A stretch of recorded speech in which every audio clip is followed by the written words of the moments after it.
We're going to call to order the North Hunterdon-Voorhees Regional High School District Board of Education meeting on Tuesday, March 14, 2023. It is now called to order.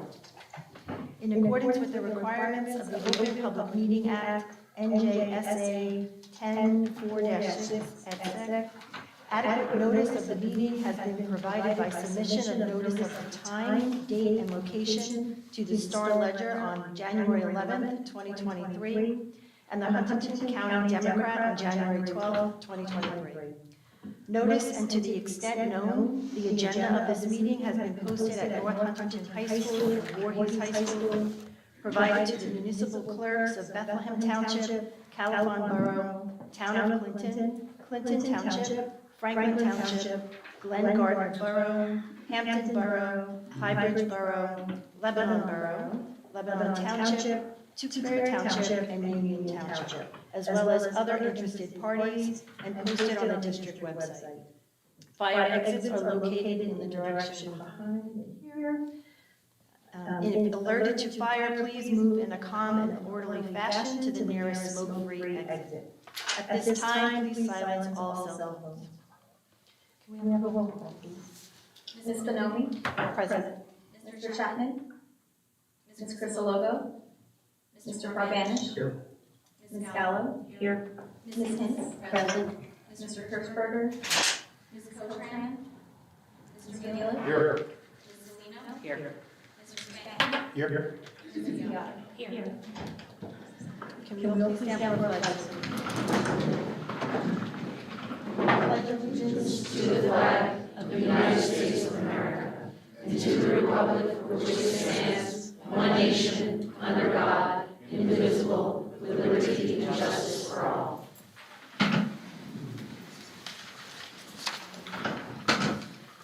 Can I call for a motion and second to approve agenda item 4.1, which is the minutes of the February 28, 2023 regular school board meeting? So moved. Second. Kara and Jess. All in favor? Aye. I need to abstain, please. Any nays? One abstention. Okay. And now for the board student representatives report, we have Danica and Sienna from North Hunterdon.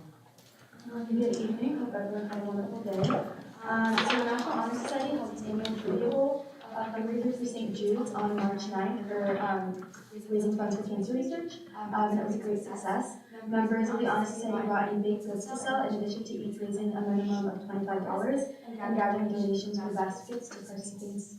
For participants to bid on. The most expensive basket of the night was a $2,000 spa basket, and the winner was a North Hunterdon student. During the Trivia Bowl, the teachers won. The senior class got second place by only 2 points, because it was a double jeopardy. Overall, the National Honor Society raised around $5,500 over the course of the night. The National Honor Society will be holding its next service event in May, which will be a blood drive. Everyone is encouraged to donate.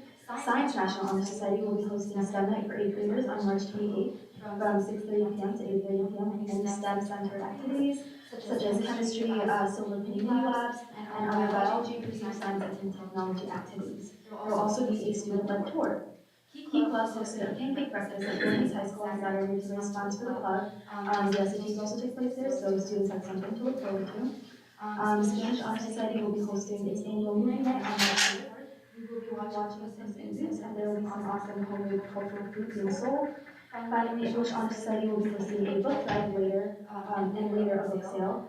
Students will be donating books through March 24th, followed by teachers and staff. So if you have any books to donate, I would love to bring them in. And I will pass it up to Sienna to add some more. Good evening. Hey everyone. This week we social meeting took place Monday through Thursday. So on Monday there was mindful yoga, on Tuesday it was chocolate talk, Wednesday was wonderful world of color, and Thursday there were therapy talks. The unified basketball game took place. The unified Lions won 78-60 against the teachers. There's faculty. The North Hunterdon Spirit Area is on sale for the last time this school year. In order, it'll be delivered in the spring.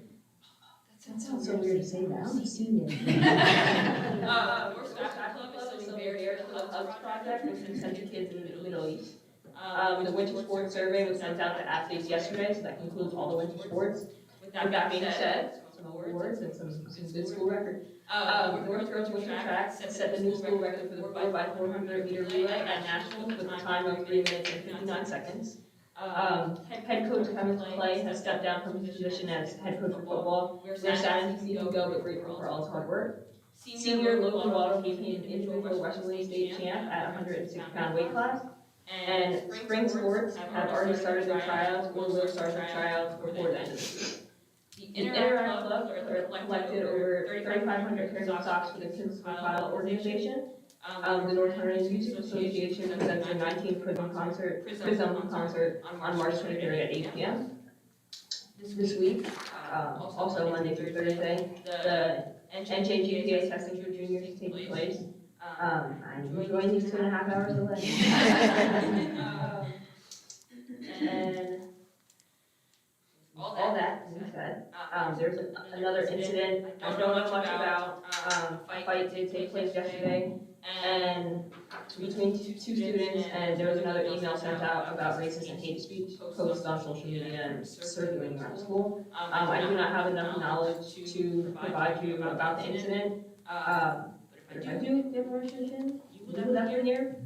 With that being said, that concludes my report for March 19th. With all due respect, I do have to leave early. I'm unable to stay for the rest of the meeting, but if there's any questions, I'd be happy to answer. If not, thank you. Well, thank you for coming. Oh, you both did? Well, thank you for coming. Thank you. Thank you. John, you can't go with him, I heard that. He didn't say that. Exactly. We're behind them.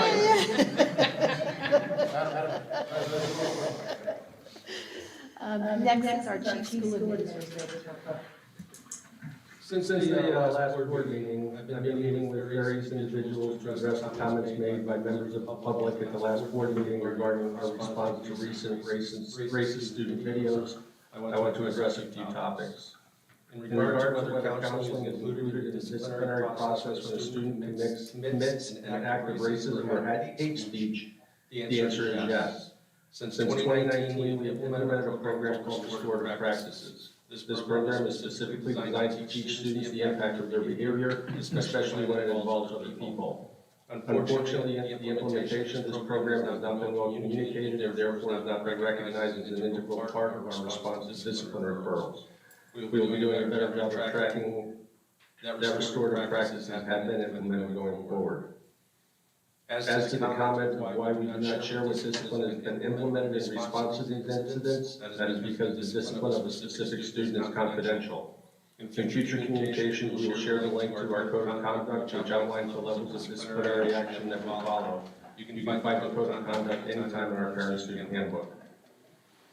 We have published 2 online training sessions regarding the bias response protocol and the bias incident reporting form, which are required for teachers and administrators to complete. All administrators are aware of bias response protocols, and we will be reminding teachers of the protocols and faculty and department meetings going forward.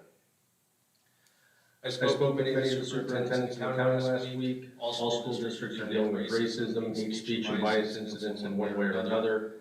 The superintendents will be collectively identifying resources to support our efforts in creating a positive school environment and sharing those resources with all the districts in the county.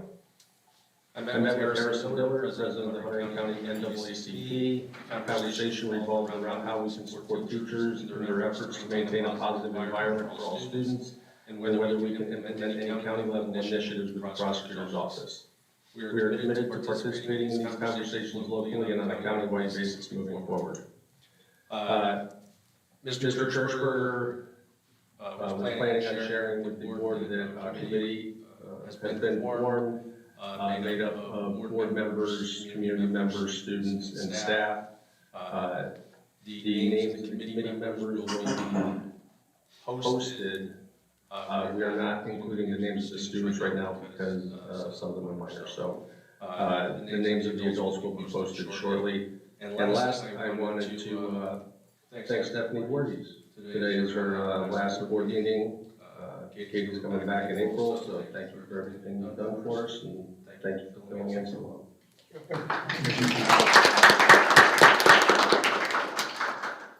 The HIV report for this month, we had 3 incidents investigated, 1 was founded.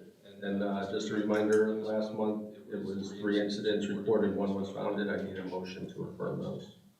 So moved. Second. Tara and Dan.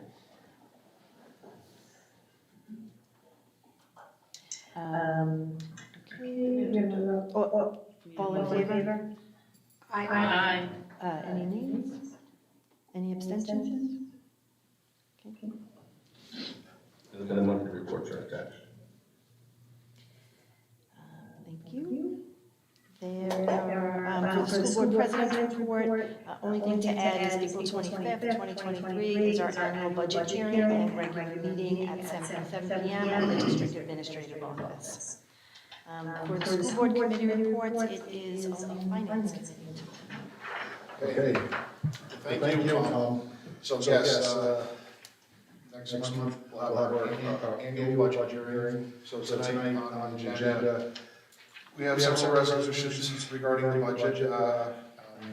This is a preliminary budget that will then be forwarded to the county superintendent. Some highlights, no new initiatives, no new proposed capital work, and no cuts in existing programs.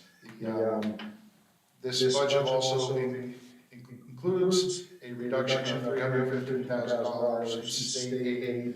This has been an ongoing process where our state aid has been cut the last 5 years. It's a 7-year process, 1 more year to go. We're fortunate this year, our cut typically in the past has been somewhere in the $400,000 neighborhood. This year is a little bit less. So I guess that's a positive and a negative. Let's see also, you'll see there's in this year's budget, there's less of a rollover in surplus of about $219,000. Normally, we roll over surplus into the new budget. In the previous year's budget, we've been trying to bring that number down. In the past, we've been rolling too much, and so gradually we're bringing that number down. But so that represents, like I said, $200,000 reduction in the rollover surplus.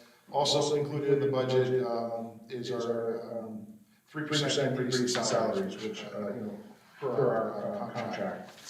So we are in our final year of utilizing bank cap. That's in prior year budgets, we didn't use the full 2%. So we're able to reutilize some of that going forward, but this was the last year that we did utilize some of the prior year's bank cap. And so as far as our budget, we're looking to we're increasing taxes starting at 2%. That's statutory. Anything less than or 2% or under, you don't have to go for a vote. So that's kind of where we shoot for hitting no more than 2%, so that we don't trigger a referendum.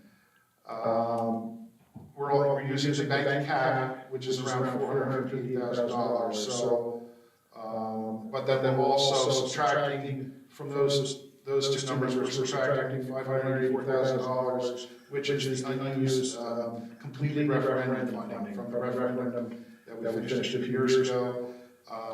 We had, there were savings in there, so we in last budget was gradually giving that back as a tax savings. So although I said we started at 2% increase, we're using some bank cap, but the net is a little bit less than 2% to the taxpayer when you subtract out that return of referendum money. And then additionally, you'll notice in one of the resolutions, there's a $4.2 million transfer from our capital reserve account. That is to fund the referendum that passed this past year, the 2022 referendum, in its entirety as promised. Going into that referendum, The board committed to, the reason we did the referendum was so that we could utilize state matching money. But we didn't need the referendum mechanism in order to borrow long-term for money. We had the money sitting right there in capital reserve. So what this budget is showing is that process of moving that money out of capital reserve, paying for this referendum work, which we awarded 3 projects at the last meeting, and we'll be seeing some others going forward. And then, I guess the other issue, I guess, which I didn't say, the committee did meet last Monday in person, first time in a while. That was nice, and Katie was able to attend that meeting too. So she's been keeping her eye on this budget, keeping continuity going. So, Miss Stephanie, thank you for all the work on this budget cycle, but, we're happy to see Katie come back as well. So, additionally, agenda review, there's a $6,600 grant that we're approving. Also, we're awarding the low bid for the parking, or the parking lot work that's being done around this area to support the loss of parking spaces for the Polytech building. So that's everything I have. Sorry to be so long-winded. I'll be much shorter next month. I promise. Any questions on the preliminary budget? Yeah, we can no longer carry more than 2%. We have to, is that a statute now? Yes. It's been for several years, many years actually. We've just been carrying excess. Well, what happens is if there are any adjustments you're allowed to take to your budget and you don't take them in that year, you can bank them. And then they roll over.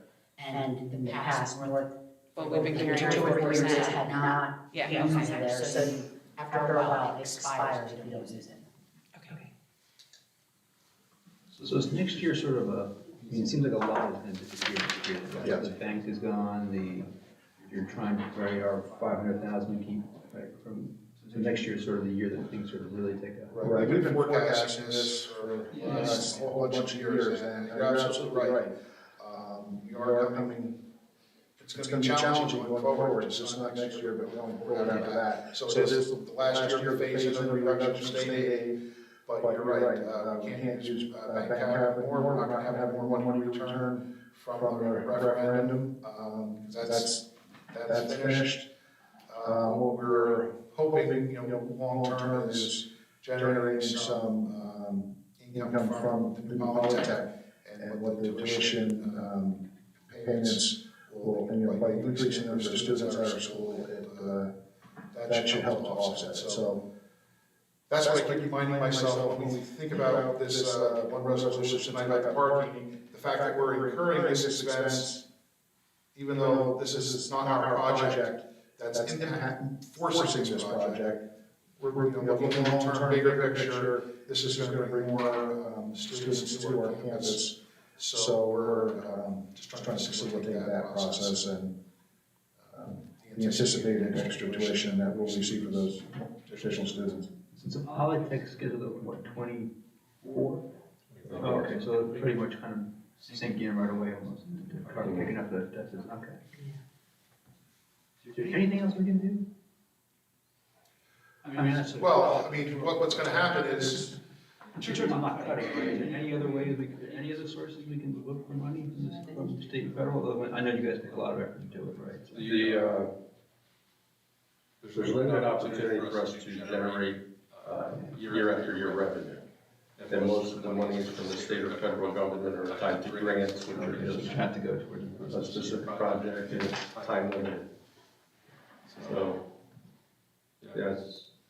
So Polytech is probably the real.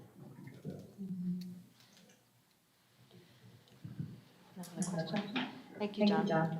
What is, I'm sorry, I interrupted you. When's the parking lot slated to begin? This summer. Oh, okay. I mean, I'm just rhetorical, my kids are obviously here and they're saying the parking lot's getting full, so that's why I was kind of curious, because they can, so it's gonna happen when the school year ends. Right. Yeah. Are there Are there any shared shared services that we can tap into? We are trying. I'll talk with the case all the time, and Because they've got a feeling impact they are. every district. And some of the districts lost a sizable amount of money in their city. And they're looking at having to touch teachers to make up that loss.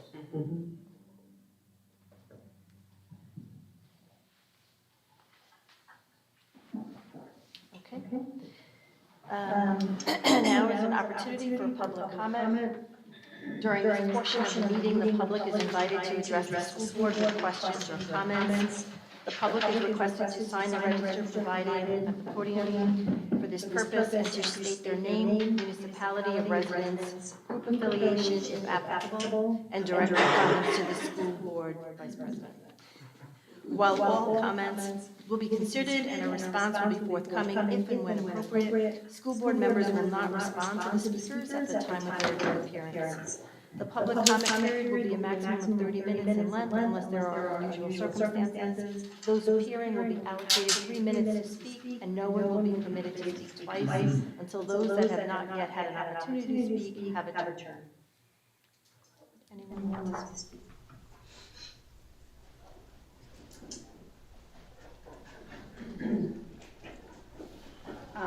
Since you spoke, I kind of adjusted what I wanted to say, but I'm Marcy Lightens. I live in Bethlehem Township. I have a daughter that's a junior, a son that will be a freshman next year, and a first grader. Is that all I need to? Okay. That's my name. Yep.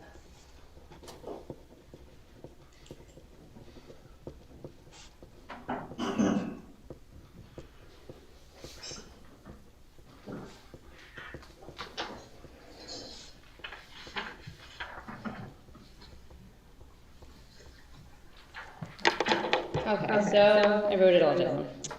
I have a junior here at North, an upcoming freshman next year, and a first grader. The comments at the last meeting were heartbreaking. Everyone needs to recognize that the incidents that are actually reported don't reflect the number of incidents that are actually happening. I have a son in the 8th grade. He is Korean, and I have a file of every email of every racist and adoption-related bullying he has experienced dating back to the 3rd grade. To look at it, you see the progression from ignorant, teachable comments of just innocent kids not really understanding what they're saying and not intending to hurt or harm my son, to more frequent comments to intentionally hurt and harm my son. These are very small schools filtering into North. He will not allow me to name names for fear of the retaliation, and honestly because he doesn't really have faith that the school will support him. I can tell you though that he has said, while it isn't daily, it does occur on a weekly basis. I really came here to ask that the superintendents from all the schools address this. I'm happy to hear that is the plan. I hope what I shared here tonight makes you realize that that needs to not just be a box that we check, but something we have to do. And we have to work with the younger schools that are coming into it. There was a girl last week that's 12 years old from the sending district who broke down in tears. And I mean, it's happening, and the kids aren't reporting it because these schools are small, and they'll just get it worse. I'm not reporting it because I'm afraid my son won't trust me to tell me these things, and I can't have him falling asleep with these things heavy on him. I've talked to the school a little bit, and we are working with them, and I will be speaking at our Board of Ed tomorrow. Hopefully everybody speaks to their own sending district about addressing it in school and just teaching from whatever age appropriate,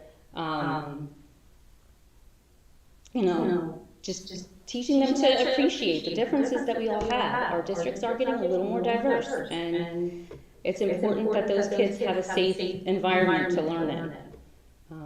So that's all.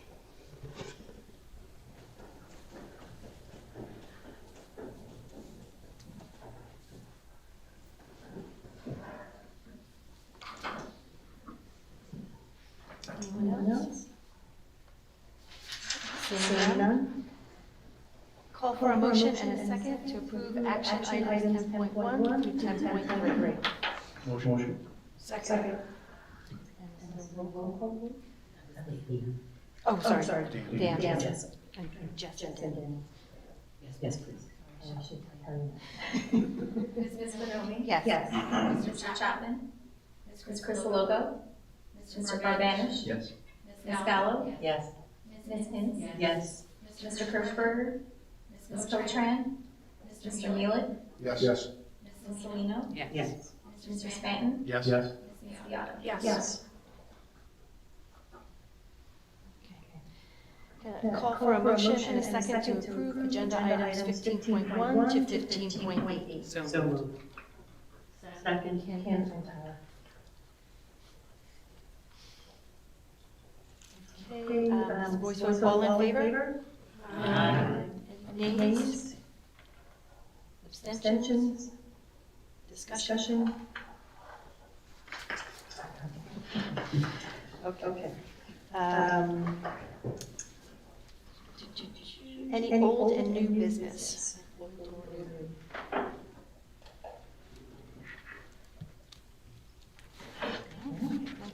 I do. I just wanted to thank, I don't know if it was Mayor or Mr. Pender. There was in our board drive, the updated schedule, the committee meeting schedule with the list of committee members. Very helpful, so much appreciated. And I just wanted to make a comment about the formulation of the ad hoc committee. I was not present. So I didn't therefore get any information updated, and I wasn't even, I don't know how it was formulated, how, concerns, I guess, board members, and was there any? So I just, from further moving forward, when someone's out, just to know what was going on. I of course watched the board meeting, it was heavy, and I reached out to the board president, but I would have liked to have been contacted. So, thank you. And I went to the new member board weekend this weekend, and we were kind of talking about like some of the issues apparently that we were facing like in our small groups. And I was asking about ad hoc committee, so they were specifying that we should really have like a policy that specifies like how committees are chosen. And I'm like I'm looking through some of the stuff here, and it seems like it's pretty, I guess it's policy 0155. But it says here at the bottom, it says committee meetings shall not be open to the public except that a majority of the committees, their chairperson may open the meeting to the public and invite persons whose knowledge or expertise may be useful to the committee. So I guess my question is, who would deem somebody's knowledge to be expertise or knowledgeable? In other words, like what's the criteria for somebody outside of the board to be pulled in? I don't know, sometimes I just think it was a little vague. And then the other, kind of piggyback a little bit on what you said, I wasn't aware either. I had to kind of call Kent or Rob to kind of figure out, like, hey, just checking in, has anything been decided?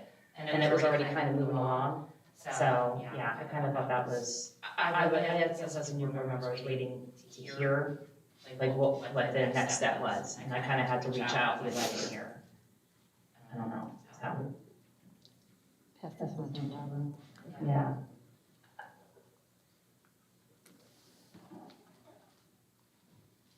Doesn't the president pick these committees? I don't know, right? Nobody would be able to, I just figured the president, has the authority to appoint the committees just like all the other ones, so I guess it's up to him. I guess my point to that, John, is, and yes, board president appoints to the committees, but it's always been past precedents. It's just, cordiality that we talk about it. Is anybody interested in participating? And there's people sitting up there, there might be an area of expertise or not. That was my point. And we've always talked to each other about, can someone do it, if it's conflicting, their schedules, who's interested. I think this time, I think what happened was, because it came up at the meeting, people just went up to Beth after. I agree with you 100%, but I think people just went up to Beth after and said, I'd like to participate. Yeah, usually we field it with the board president, even with our regular committees. The survey goes out and asks who would like to participate, or if you can't participate, do you have any suggestions, would you like to contribute? So, I just felt that I was not part of that. I was out to do the surgery. I definitely felt that. Thanks. Is there, which service? committee now for a charter, or is that what typically not having seen added committees before, how does it sort of progress from there? Has they sort of set a goal, or has it sort of moved forward? It depends on the committee. Oh, yeah, Depends on I what this is. wasn't meant to be asking for an answer, I was more curious on how the committees typically get a charter and sort of, they collectively sort of, and then kind of consistently report out like every other board meeting, the same way we normally do. And my understanding is, part of it is, they are in the phase of confirming the members of the committee, Rob, and that was identified in last meeting as the chair of it. And then they'll meet their confirmed dates and people, they'll meet and then move forward with their update board. Okay, any other old or new business? Can I call for a motion and a second to approve agenda item 17.1? So moved. Second. John and Jeff. This This is a roll call vote? No? Ms. Bonomi? Yes. Mr. Chapman? Ms. Crisologo? Mr. Barbanish? Yes. Ms. Gallo? Yes. Ms. Hinz? Yes. Mr. Kirschberger? Ms. Kotran? Mr. Mulek? Yes. Ms. Zeno? Abstain. Mr. Stanton? Yes. Ms. Beato? Yes. As there is no executive session in this evening's meeting, can I call for, someone call for a motion and a second to adjourn? Motion? Second. Dan and Nicole. Meeting is adjourned. Oh, I'm sorry, it's not adjourned.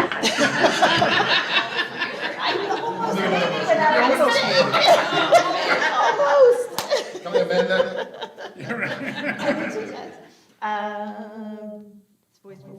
All in favor? Sorry. All in favor? Any nays? Any conversation? Any abstentions? Okay, sorry. Meeting adjourned.